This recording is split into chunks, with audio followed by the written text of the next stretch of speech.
law enforcement, the military, the intelligence community, private sector actors all look at security differently. They have different incentives, different goals, different interpretations of what security is.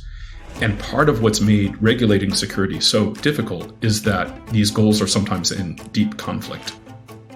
It's the Lawfare podcast. I'm Kevin Frazier, assistant professor at St. Thomas University College of Law and a Tarbell Fellow at Lawfare, joined by my colleague, Eugenia Lostri, Lawfare's Fellow in Technology, Policy, and Law, and our guest, Chris Hoofnagle, visiting Senior Scholar Fellow at King's College and Professor of Law in Residence at the UC Berkeley School of Law.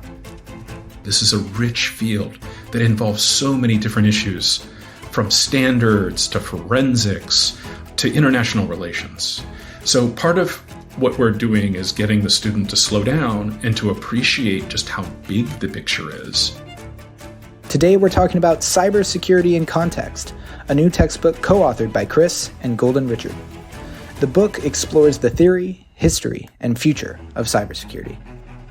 Chris, honestly, your textbook is pretty impressive. I think the first thing I said to Kevin is that, oh my God, this is really a history of everything cyber, right? So that's really incredible. But I imagine that a big challenge of writing a history of everything is ensuring that it remains relevant, right? That you're not having to constantly update any time that there is a big change in technology or a small change in technology or in policy, since, we're finally seeing a lot of action on that front. So I was curious as I was reading it, how did you go about, kind of future-proofing your textbook? That's absolutely right. That's a central concern in writing a textbook. And so what my co-author, Golden Richard, and I did was take a framework approach. The book is filled with theory, with high-level framing questions one can ask. We try not to answer questions, but rather to equip students with the right questions to ask, many of which are based around cost-benefit analysis and really thinking critically about what we're trying to do with security and whether our interventions work, how they might fail, how technology might change. So you've identified a central concern for us, one that we've struggled throughout the textbook to address. Yeah, no, I can imagine. And I have to say the idea of the trade-offs is so central, right? And it's sometimes not sufficiently discussed when we're talking about cybersecurity. We all want to accomplish 100% of what's in our respective silos. So having that as a theme, I would imagine, is going to be a great contribution. Something that struck me, though, is that you chose to have these images from the Iliad and the Odyssey, which is not necessarily what I think about when I'm thinking about technology. So I'm curious if you can tell us a little bit more about why you chose that, what it represents, and how it's supposed to help students as they're going through the textbook. Golden and I are both classicists, and we think that there are lessons from the Iliad and Odyssey that are relevant to today that we found that many students aren't familiar with. And the primary lesson is that you have to use your head to defeat your adversaries and not your brawn. All of our popular media today presents heroes and soldiers as these kind of mega warriors rather than as people who use their head and use techniques that are as old as history. You can go back and read Julius Caesar and his use of trickery and disinformation to win battles. The Odyssey is filled with disinformation and clever tricks that allow societies to win without using violence. And I think this is a lesson we really need to understand, that most people are the smart people in the world are going to try to engage in adversarial conduct using their head rather than their brawn. And when you mention use of a framework approach, using your brain, for example, to dive into, let's say, a cost-benefit analysis, one thing that came to mind for me was that we're seeing some challenges to the use of CBAs, as the shorthand is, in other contexts, where, for example, in an antitrust framework, we've been seeing more and more people challenge this kind of over-reliance, perhaps, on quantification of the good or bad of a certain policy. Was there a sort of back and forth with you and Golden on whether that was the best normative framework to use, or what was it about a CBA that you thought leaning into it in a cybersecurity context made the most sense for students, given where we are, given other policy conversations going on? I've been a big critic of cost-benefit analysis throughout my career. I've identified it as a kind of one-eyed analysis. But let me tell you, my sometimes colleague Peter Schuck convinced me that cost-benefit analysis is the way to think about regulation. And the way to think about cost-benefit analysis is to broaden one's lens to think about some other values. So one of the questions we challenge students to think about is whether a security trade-off involves a privilege, a right, or an interest. And if we are trading interests or trading privileges, that's a very different issue than whether we're trading a right. Another question we ask in our framework is whether the security measure makes opportunities for guile. So if you implement this security measure, does it make it possible for decision makers to take your money or to deny wrongdoing? So security has to be seen in this larger framework where assaults to our civil liberties are part of the costs considered, and whether or not accountability is actually in the system. And if there's not accountability, if there's no way for the data subject, the individual, to hold a decision maker to account, that is a cost that has to be in the framework. And I think this is particularly exciting because of my own experience being a student of yours in an interdisciplinary cybersecurity course. Having a framework that allows for the incorporation of diverse disciplines and encourages students to reach out to that public policy student or reach out to that, maybe even that philosophy student, and get a new understanding of what should be included in that CBA is really fascinating. So would you say that this textbook really is kind of a push, even a subtle push, or maybe an explicit push to make cybersecurity more interdisciplinary? Absolutely. As you know, Kevin, from being in my classes, my courses at University of California are deeply multidisciplinary. It's one of the reasons why Golden and I wrote this textbook.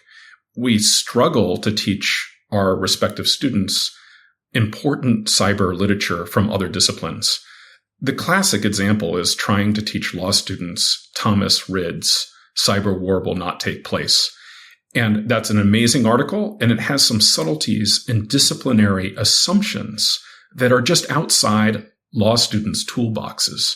Now, you got it because of your background, but most don't. Well, who knows if I really got it? You're being too kind. For all the listeners out there, I was probably back there raising my hand all the time. What the heck is going on here? But I appreciate the kind words, Professor. Well, they're well-deserved. And so what we're trying to do, I think what the textbook does is it synthesizes the economic literature, the psychological literature, the political science, IR, security studies literature, so that students who don't have a background in these different disciplines can make sense. And a lot of that is about the disciplinary assumptions that are unstated in political science and that actually conflict with like lawyers' ideas about what's just in the world. And so, lawyers are very focused on the individual rights. And so the disciplinary assumption that a political scientist or a security studies scholars might have is just a different level. And it's just not obvious to people studying in the field. I want to jump in here as someone who comes from a background that had nothing to do with cybersecurity or technology, here another lawyer with an interest in international law. The way that I read this section of your textbook was there's so many different ways in which you can contribute to the discussion, even when you don't have this technical background, even though you should probably learn a little bit, like your textbook is doing, just learning a little bit of everything to understand the context. But I'm wondering, because you do work with students every day, you see this firsthand, and we know that there is a cyber workforce deficit. We need a push towards bringing more students interested in the field in any one way, whether it's policy, whether it's law, whether it's economics, psychology, or the actual technical stuff. So I'm wondering if in these cross-disciplinary classes that you have, do you see what are the challenges or the hurdles in the way for these students? Or actually, we just need to wait a bit longer until all of them graduate and then, the cyber workforce problem will be solved? That's a great question. The problem that students have is that first step and believing in themselves and getting that first job. And what's so interesting about this is that America and other nations need millions and millions of people to work in cyber. And the upside for students is that even the entry level jobs, so information security analyst is a $100,000 a year job. So one in cybersecurity can do well. You can have a great middle class job. The problem is getting that first job. And so what we do in the textbook is we integrate labs that to increase students' facility with computers. So it's written so that even students who have no programming experience can do the labs and learn more about their computers, but also to demystify things a bit. What's going on in a lot of, let's say, SOCs is it's not terribly complicated. And a college student who has good critical thinking skills, good communication skills can absolutely do that work. But currently, cybersecurity is cloaked in all this mystery and intrigue. So what we want to do is demystify it and say, hey, there's a place in cybersecurity for you. And it doesn't matter if you're a music major or some other major in social sciences. What really matters is whether you can think and whether you can communicate. Speaking of that deficit of cybersecurity workers, you spend a lot of time in the textbook pointing out that the military was the original cyber actor. And I think for a lot of those jobs you mentioned, the 100K job or some sort of private sector job, I think there's a particular deficit in the public sector, finding folks who will be in those day-to-day roles helping the government itself respond to these crises. Thinking about some of these broader efforts we're seeing now in the AI context, for example, the Department of Homeland Security created an AI Corps to try to bring more tech talent into the government. Would you call on DHS and similar entities to say, hey, we need a similar cyber corps, or can we expand efforts like that to say this is our sort of Peace Corps for cybersecurity, or what can we do to get more public sector expertise in this front? The public sector has a particular problem. They're training people from zero, taking them from 0 to 60, and then they lose them. So the military and many other agencies are training new people, and those very people go out and get jobs at consulting firms where they sell their services back to the public sector. So it's great for those individuals, but it's very costly for the taxpayer. So we absolutely need ways to integrate new learners, so that first job, into the public sector. And no one wants to hear this, but we have to pay higher. We have to pay more. And we have to make these jobs more flexible. There's a lot of people who for whatever reason, they don't want to be in the Washington, D.C. area. They want to live elsewhere in the world. And for whatever reason, they don't want to live under the burden of a security clearance. And these are some of the factors that make it hard for the public sector. So why should I live with the burden of a security clearance when I could get a job at a Bay Area company that's not going to bother me about whether I'm friends with people from certain nations or whether my weekend recreational activities are? And these are some of the challenges we need to overcome. So you started your question, Kevin, exactly the same way that I was going to start my question, which is about the military as the original cyber actor. And I was very curious if you could tell us a little bit more about how you see the fact that it started in the military, how it shaped the history of cybersecurity so far, the way that we understand it, and whether you're seeing a shift now when we consider this more in the commercial space, the private space. Has it changed things? Or, we're definitely still burdened by the original sins of how, everything developed.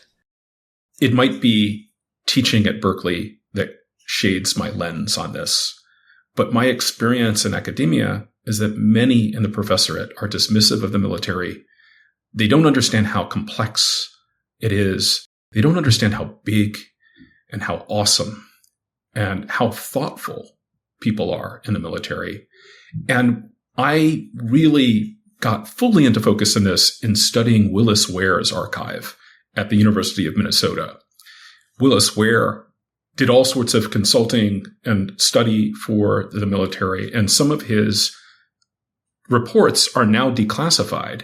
And what you learn from these reports is that in the late 1960s, the military had already figured out a lot of things that we are still struggling to figure out in the corporate sector.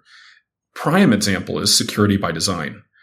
A report that Willis Ware wrote in 1970, one of the first recommendations is that computer systems have to have security as a design factor. That is, security by design.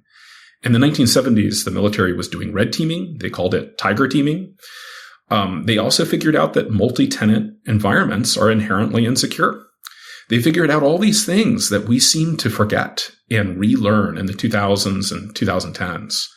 And so I think we should be humbled by this. And I also think that we ought to be looking at the military and the intelligence community more carefully for leadership in understanding security problems and then understanding what to do about them.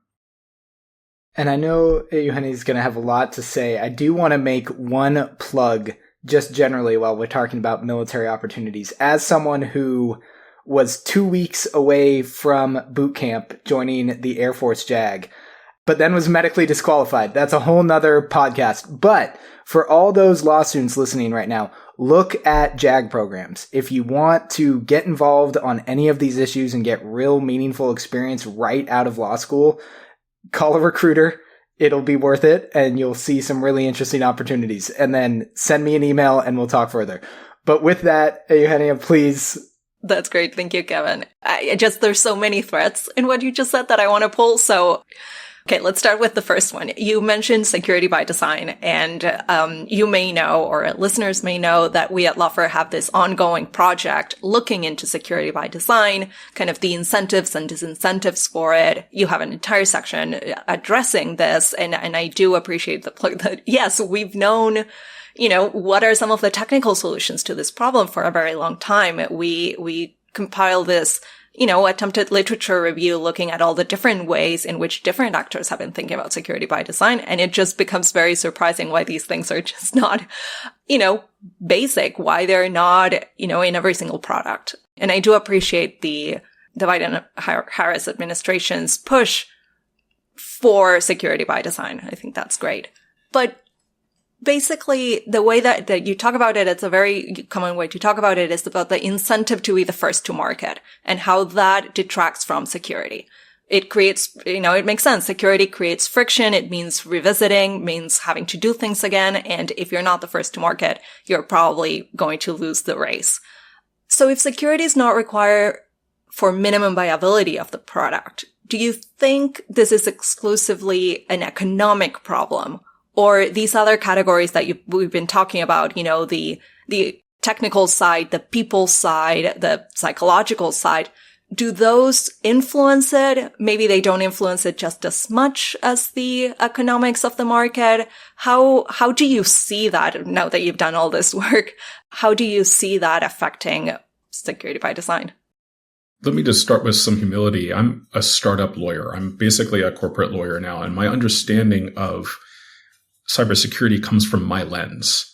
And that lens is not universally true. It's just the lens I have and what I see. Most of my work is in the startup space and the venture space. Small companies tend not to have a chief security officer or security team. They tend to have someone who's very good at security, but not a comprehensive way of looking at things. And they understand the game is about being acquired or going public. And these economic factors are overshadowing the legal factors. So speaking as a lawyer, I have to say they have to do all the things and they have to comply with GDPR and so on. But speaking as an expert in the field, I know that the economics of becoming very affluent, of selling one's company outweighs security. And that might be okay. So one way to think about it is we're going to have this innovation, and oftentimes the acquiring entity cleans up the security problems. But it leaves a lot of users in a lurch. And you can think about some of the social media plays out there where companies got big very quickly and then had breaches that were catastrophic for their users' privacy. That's going to be the price we pay for that innovation. Since you brought up social media, let me tie that back to the military aspect of this. Personally, I've always been a little bit skeptical of pairing psychological operations with cybersecurity. It just seems like they're sufficiently distinct and they have sufficiently different histories to be considered separately. But I know that that's not, the case for everyone. A lot of discussion has bucketed PsyOps as part of a cybersecurity problem, which has been super interesting to just read about. But you discuss these PsyOps, and I'm just quoting, the prospects that cyber attacks might cause loss of crisis control is a powerful psychological factor for the military.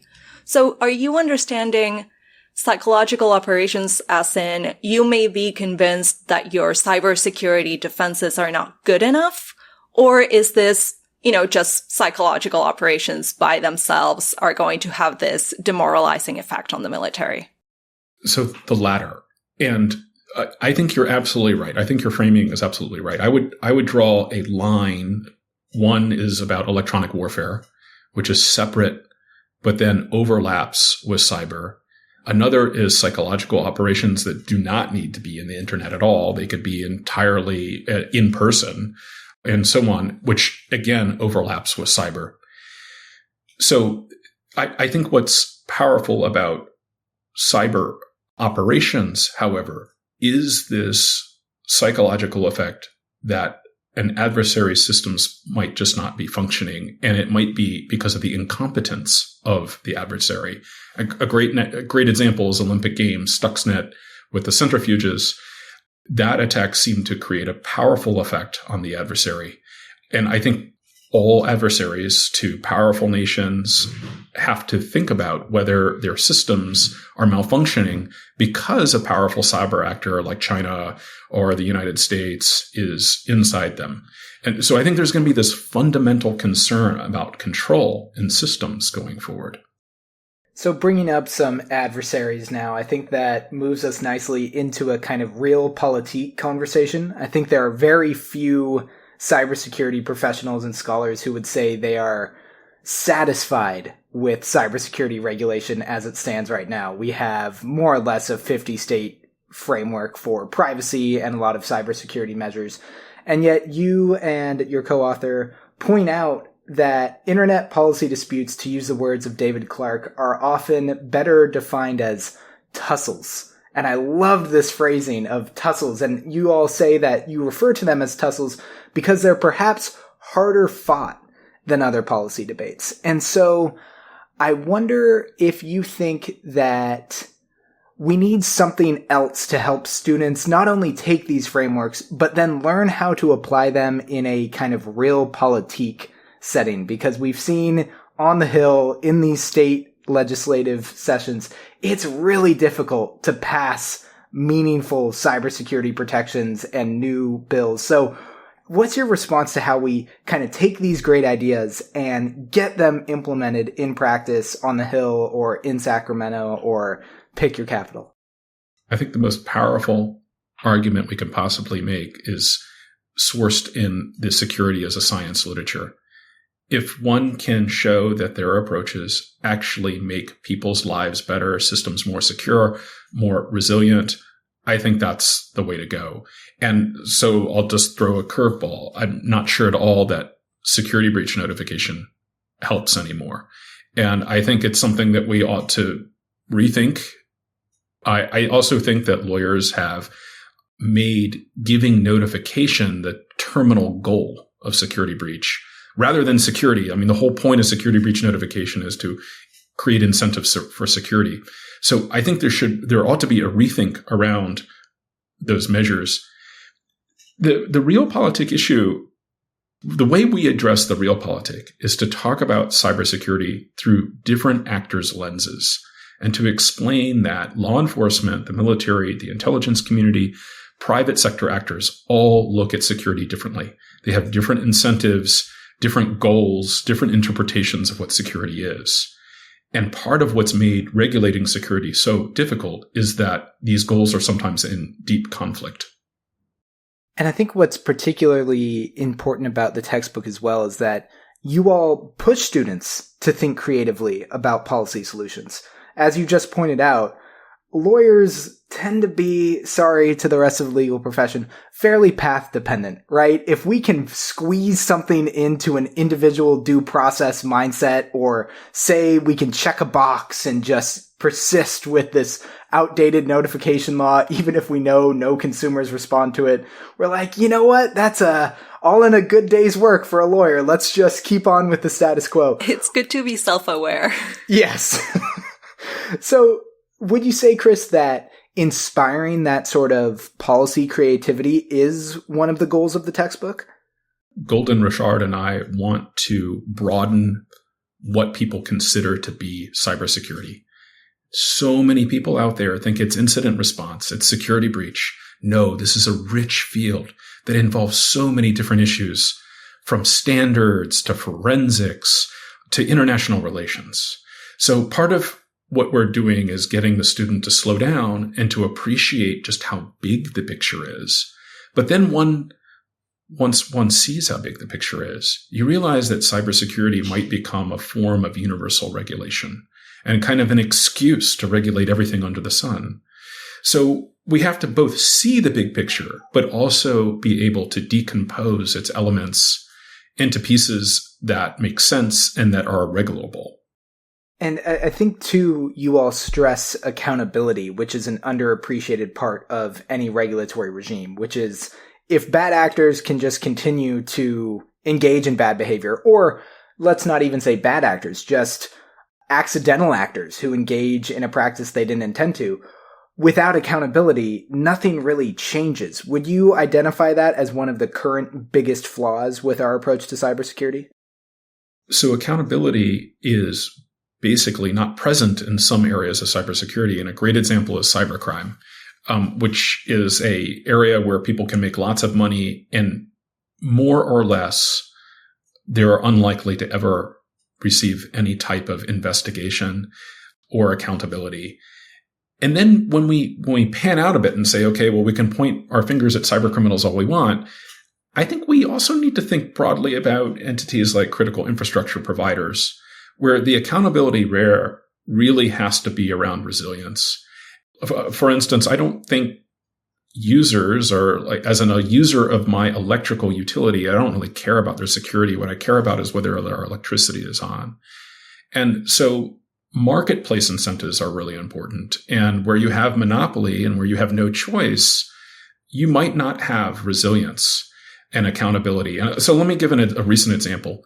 Recent example is the car dealerships all across America recently suffered a major ransomware attack. I had both my cars serviced during that ransomware attack. Both of my car companies were operating, two different companies. They were operating, they were able to take appointments, they were able to work on my car. And I think that's because there's competition in the private sector. And it doesn't surprise me that we see total shutdowns when there is no competition, when, let's say, a pipeline receives a ransomware attack, and the answer is to shut off service. So I see accountability in a lot of different ways. Everything from ensuring legal accountability through the criminal law, but also through the market and how the market can shape incentives for resilient operation. So I have a question about accountability that is a little bit tangential to the question of cybersecurity. And actually, Kevin, this is also a question for you because it has to do with AI, which, again, we cannot go through a podcast without talking about.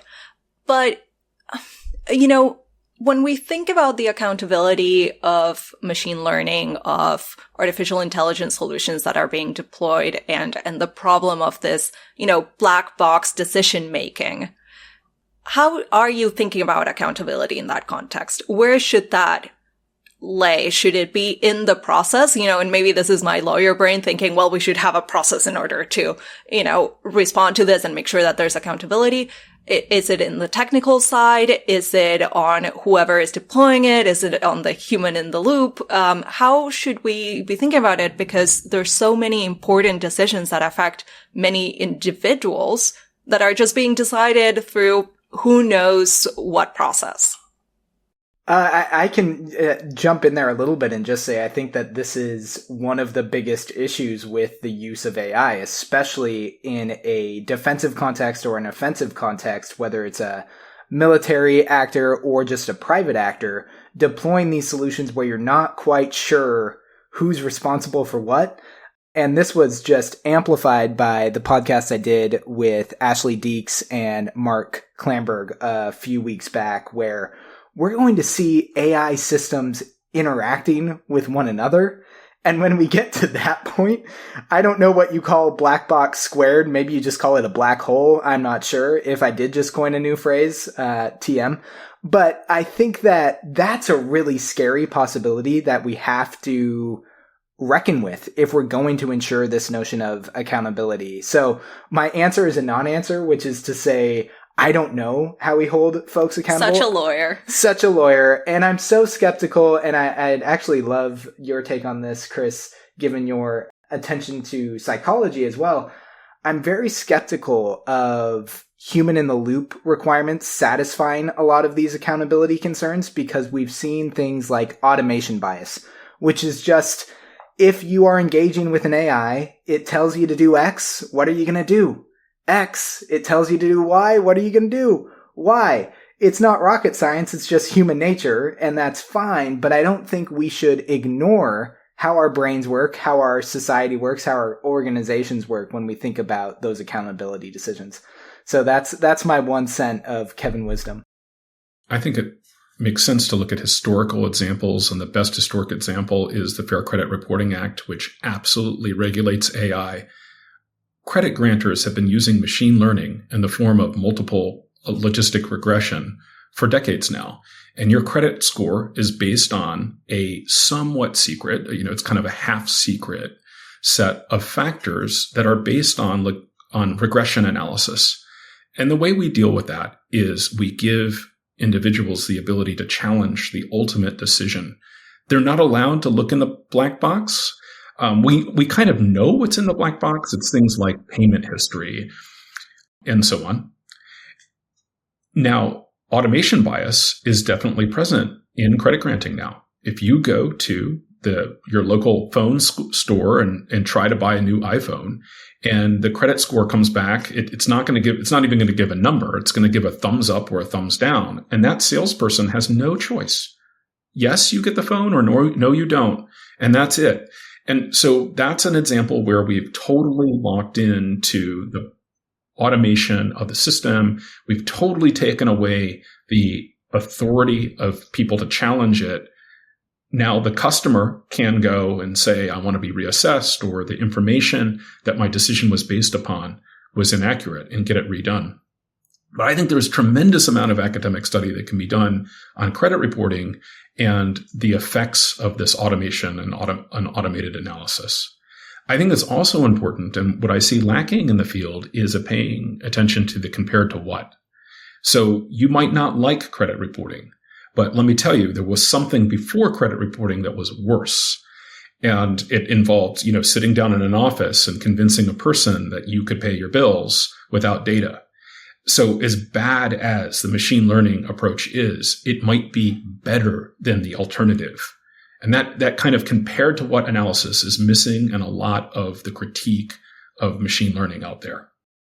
You're going to get me just talking on for way too long. The compared to what legal scholarship field is just too blank, especially with respect to issues like AVs, right? I'm driving in Miami right now. I would much rather have a whole set of AVs on the road than humans who are, let me tell you, just the most unpredictable actors ever. So please, we need more compared to what analysis out there. Here's a call for papers for all those scholars out there. Chris, I do want to also just dive into maybe other critiques you may have of the way cybersecurity is traditionally taught. I think that we've seen a huge spike in the number of schools who are offering cybersecurity programs, which is great. It's on law course offerings across the board now. But you point out there's often issues with this monolith view, for example, to cybersecurity. We've talked pretty extensively about your emphasis on thinking through all of the actors involved in cybersecurity. Are there any other common issues you would just want to kind of highlight, or maybe best practices you really think other scholars should be paying more attention to? Well, I do think that cybersecurity has to be taught with a technical emphasis, and it's difficult to do this. This is one reason why Golden Richard and I wrote this textbook. Golden is a computer scientist at Louisiana State University and has long been affiliated with the NSA's Center for Academic Excellence program. So much of what we do is give a companion set of labs to the normal doctrinal instruction to show students that computers are not mysterious objects, that you can become more sophisticated with them. You can learn what they're doing. And in fact, a lot of cybersecurity skills shrouded in mystery, once they are unshrouded, you realize that these are things I can do. And I don't need to be a computer scientist to do it. I just need to be someone who can make sense of information. So having study and statistics, having some basic programming skills are some of the areas that I think are important to teach. And so what we're trying to do is bridge the gap between the doctrine and these technical skills. And it's rare to find people who have both. Well, I think we will go ahead and leave it there. Thank you again for joining us, Chris. It's my pleasure. Thank you so much for having me. The Lawfare podcast is produced in cooperation with the Brookings Institution. You can get ad-free versions of this and other Lawfare podcasts by becoming a Lawfare material supporter through our website, lawfaremedia.org/support. You'll also get access to special events and other content available only to our supporters. Please rate and review us wherever you get your podcasts. Look out for our other podcasts, including Rational Security, Chatter, Allies, and The Aftermath, our latest Lawfare Presents podcast series on the government's response to January 6th. Check out our written work at lawfaremedia.org. The podcast is edited by Jen Pacha, and your audio engineer this episode was Noam Osband of Goat Rodeo. Our theme song is from Alibi Music. As always, thank you for listening.